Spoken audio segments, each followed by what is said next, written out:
Good afternoon, everyone, and welcome to our weekly wrap session for today. Plenty of stuff going on today, fellas. It's International Women's Day, and it is the Friday before a long weekend. So Luke's already hit the beach up. Tell me how it's going down there.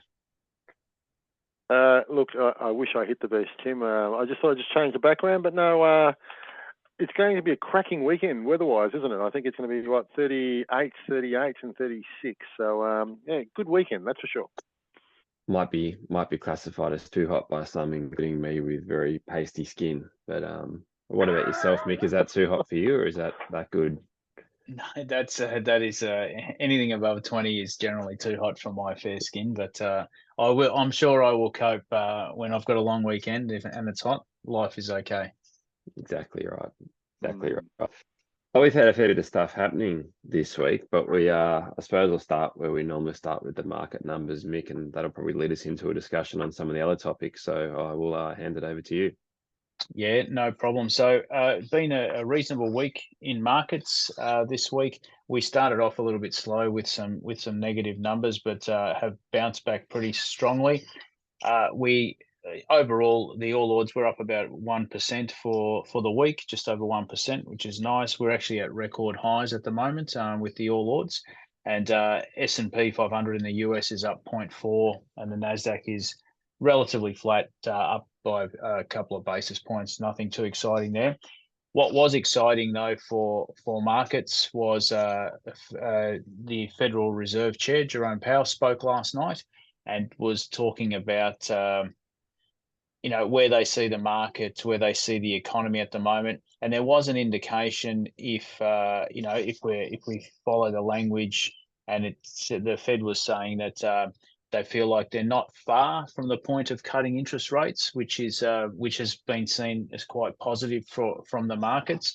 I think the only difference is that if you sort of look back to perhaps the start of this year, the end of last year, with market expectations and what was being factored in, the rate cuts they actually thought were going to be starting in March, like now, and that we would probably have 6 or 7 rate cuts, this year in 2024. That outlook has become a little bit more subdued, so they haven't sort of thrown the notion of rate cuts out the window. But I believe that they're sort of saying perhaps June, July is when we will see the first rate cut, followed by perhaps 3 or 4 more rate cuts during 2024. So a little bit more subdued, but still, as we know, the market is a forward-looking beast and will react positively to those rate cuts. So that's pretty much what's been driving the market buoyancy, if you like, the last couple of days. Hmm. And there was, I think, some GDP data came out as well for Australia. I think it was the Q4 data, if I saw that, which said we're still not in a recession, which is kind of nice. Still positive, just good news Yeah, for us out here. yeah, positive, but I think everyone would agree, subdued, yeah, and I Correct. think Yeah. that people aren't expecting to shoot the lights out, and I think the annual GDP growth is sitting at about 1.5 now, which in usual Yeah. times is pretty poor. But we will take a positive number versus a negative number, I suppose. Yeah, and that probably leads back into that discussion you were just talking about there. The Reserve Bank and all the hiking we've done over here in Australia is slowing the economy, which is obviously part of their emphasis behind doing it. But probably worth noting too, Mick, obviously, while the US is talking about cutting rates, we're obviously there's a bit of a gap to what the rates are back here, and as you've said all along, we're probably lagging behind them a little bit as well. Yeah, agreed. And I think that if the US is proceeding with caution, very big chance that the RBA will proceed with even greater caution. Yeah, yeah, most definitely. And probably while we're on the topic of the US, they had some their Super Tuesday over there this week with the political, what do they call it, pre-selections, nominations, whatever they refer to it as over there. And looks like more and more Trump versus Biden is going to be happening. There's already pressure on Nikki Haley to just give up. Essentially, they're saying so far behind now, might as well just pull the pin.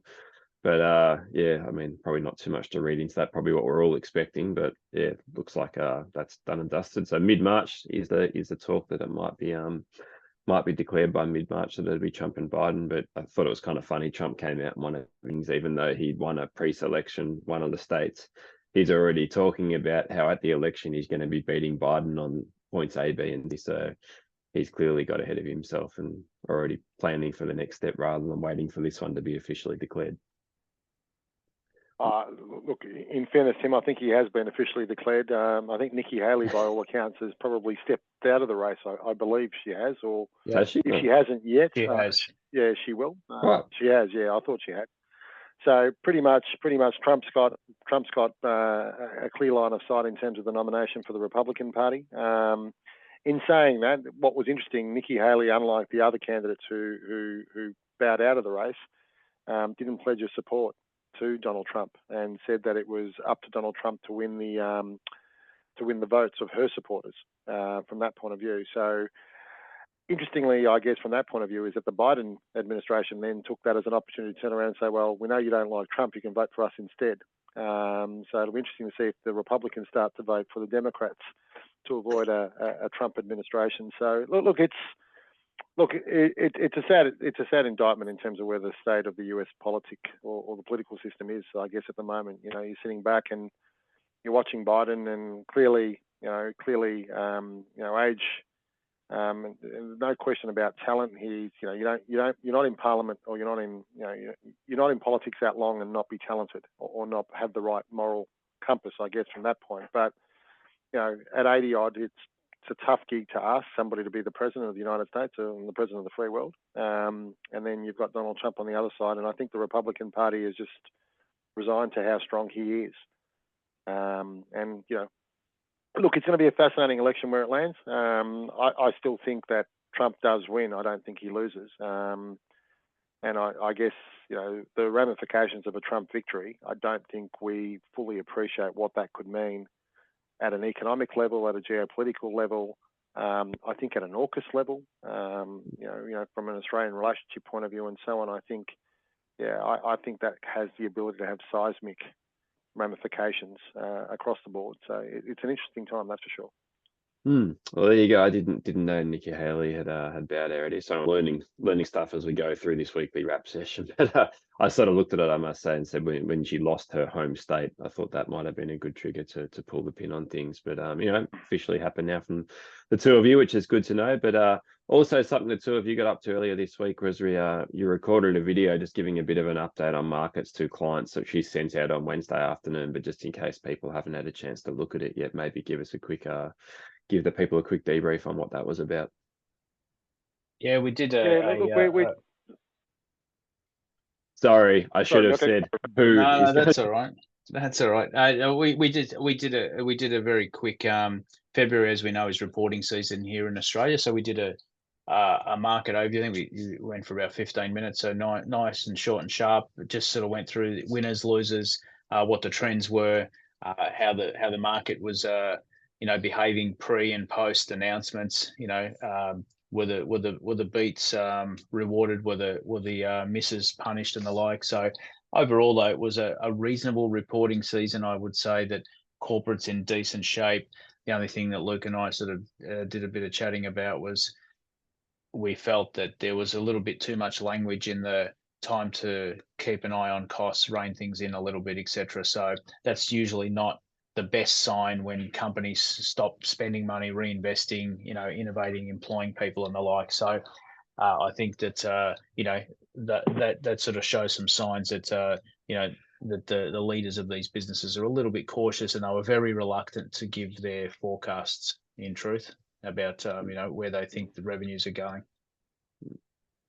Yeah, I agree with what Mirko has just said there, Tim. I think one of the things we are seeing, I don't think we're actually talking about this enough, is I actually think there is a slowness in the economy, and the economy is getting sluggish.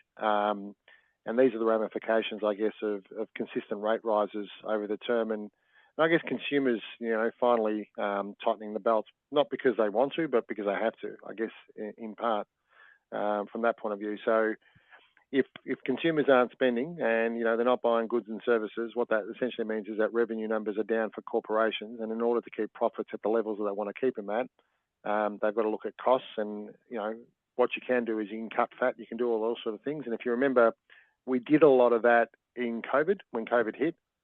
So a lot of that cost cutting's already happened. So what cost cutting means on this particular occasion, it means headcount. So I think what's happened there is on the back of COVID, organisations were so desperate to get employees back into work and worried about the people numbers and so on that they perhaps overcompensated it. And now because of productivity falling through the floor and so on, they're now looking at that. And so I do have concerns about that and where that goes. I guess one of the things, and just for the benefit of our listeners too, is we are looking at probably having a bit of fun in terms of the way we go about with our communications with clients from that point of view. We went from a weekly pulse to a fortnightly pulse to where it's most likely we're looking to land at probably a monthly session, I think, moving forwards.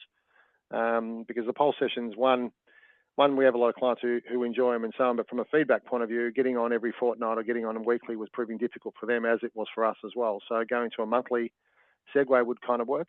I think the kind of thing that Mirko and I did the other day, those little market briefings and so on, on a monthly basis, they kind of work too in the mid-month as well. So having a bit of fun there.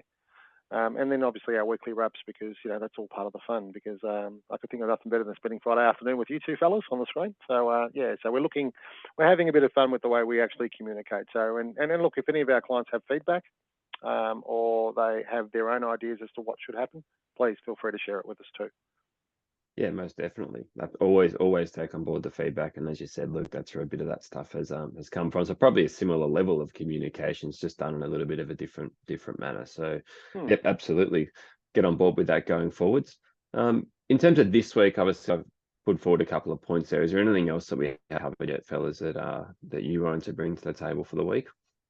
Yeah, my take on Luke's comment there about the regularity of Pulse was people are sick of seeing our mugs. We may have to bring some new guests in or wear disguises or something, guys. Sunglasses maybe. I think one of the things there is what Pulse allows us to do, Tim, is I'd really like to get nasty and deep on topics of relevance. So for example, like throwing out the challenge there, like the great property divide as an example, and really focusing in on that, talking about affordability, talking about negative gearing, talking about where we are today and relative to past generations, because there seems to be this debate, particularly between generations as well, and perhaps for the benefit of our clients and so on, and focusing on that. And then, in another session, for example, looking at things like food security, in another session, looking at things like climate and climate change in terms of the impacts that could have on the economy. So really focusing in on a topic from that point of view, and giving our clients an opportunity to go, well, okay, and debate these things, and not necessarily say it's a good thing or a bad thing, but just to get a broader understanding in terms of what that can mean from an economics perspective and what that could mean relative to portfolios as well. Most definitely, and I think you're right there. It's not necessarily about having a strong opinion on one side. It's debating the whole topic and actually looking at it from all angles, and I guess educate people as to everything that could possibly go into that topic before they make an informed decision as to what way they sort of personally think about it, which is obviously not impacting on our personal discussion, but it's just something to throw out there as well. So no, as we said, we've discussed that obviously and like it. So something we'll try and roll out the first session over the next couple of weeks, whether it be on the property one or something different there, but we'll let people know as to what that one is. And the other thing there too, Tim, just International Women's Day today. In fairness, I'm going to put my hand up and say I have a problem with it. I think it's International Women's Day every day in truth, and it should be. So the fact that we actually have to recognise it, but it tells you how far society still needs to go. The fact that we need to have a day is problematic, and it probably, at this particular moment in time, if we think about only a week ago or a couple of weeks ago, the gender pay gap or the pay gap, there was a massive paper produced on that, and it was still showing that there was a massive issue in corporate Australia in relation to that pay gap and so on. So there are challenges within the economy, and one thing I do know is our office, we're lucky to have 3 amazing women who work in our office and make a wonderful contribution, or 4, sorry, in our office. Yes, that's right, 4. Who make a wonderful contribution to our team. And so to them, thank you very much. And to all the women out there who do amazing jobs professionally, personally, and all that kind of stuff. Thank you for all your efforts, and keep up the work and the great work that you do. That's for sure. Yeah. Hear from that, and obviously yes, do have 4 in our office here, and I will forgive Luke, one is away on leave at the moment, so I understand exactly how that slipped his mind. But And But, I yeah, look, almost got cancelled this morning because I posted on our internal chat. I said to all the girls at Innate Wealth, Happy International Women's Day, and someone said you can't say girls, and I said, well, just cancel me early today as opposed to by 3 p.m. But please take the time to thank all the women in your worlds, because they make this world an amazing place. And I agree that, I mean, this year's theme is to inspire inclusion, and the women work just as hard as the men do to get everything they need, and they deserve all the rewards as well. So let's bear that in mind when we're making decisions. We have some big responsibilities amongst us to make sure that the world is a fairer place. definitely agree. Yeah. And I'm not going to add anything extra to that. You two have both articulated it brilliantly well, so I'm gonna leave it at that. But the only other thing I'm going to mention is, unfortunately, football was back last night, and my team was not very good. So I'm happy to quickly gloss past that point. But no, I'm not glossing past that what point, because my team and Luke's team is not playing this weekend. So technically we are above you on the ladder, because you're 0-1. we're negative, exactly. Tim, without being rude, Tim, was that the most boring game of football you've ever watched? I had the joy of only watching the last 10 minutes of the game because I was actually at a dinner last night. So it was really a positive thing, because the feedback I heard was it was a very mundane game of football. But I do enjoy this continued rivalry between Victoria and New South Wales on anything and everything, whether it be horse racing or football or whatever else it is. Taylor Swift concerts, like that. There's always this rivalry ongoing. It's amazing, isn't it? The rugby goes to America to showcase the game to Vegas, so the AFL walks into Sydney and goes, well, if you're not going to be here, we'll take advantage of this and we'll be here this year. So look, supposedly they've got all the membership in the northern states have picked up significantly, and whether that ties into this, who knows? But yeah, look, it's an interesting concept. But last night was not a great advertisement for the game, from what I've heard. I do know one thing. I know Melbourne this week for the first game of football did not feel like Melbourne this week, as it should. Like, if you think about, Carlton Richmond, the first game of the season, round one, there's a buzz in Melbourne. There's a great feel. It's like footy season's back. We're all excited. There was nothing like that yesterday. If anything, it'd be interesting to see how many people in Melbourne forgot to do their footy tips. Because I reckon the bulk of people just checked out and didn't really care about the fact that football was on last night. That's why they called it round 0, Luke, because it wasn't technically. Apparently, it's not round 1. I'm very confused. I was going to say, legally, technically, it's called opening round, and round 1 is next week. And I think that probably sums up your point there, Luke. That to Melbourne people, it's not round 1 till next week. So it's correct. Interesting concept. Go the Bombers. Yeah, exactly. Anyone but the D's. I'll we'll probably call it a day there. It's a long weekend, so to anyone who is getting out and getting away, obviously travel safely, put sunscreen on, because I will have sunscreen on all weekend, morning, afternoon and night, with a forecast of 38 degrees. So do enjoy. You two might be a bit better than I am, but yeah, everyone out there, enjoy your weekends. Enjoy, guys. Absolutely. Thank you. Take care, guys. All the very best. Cheers.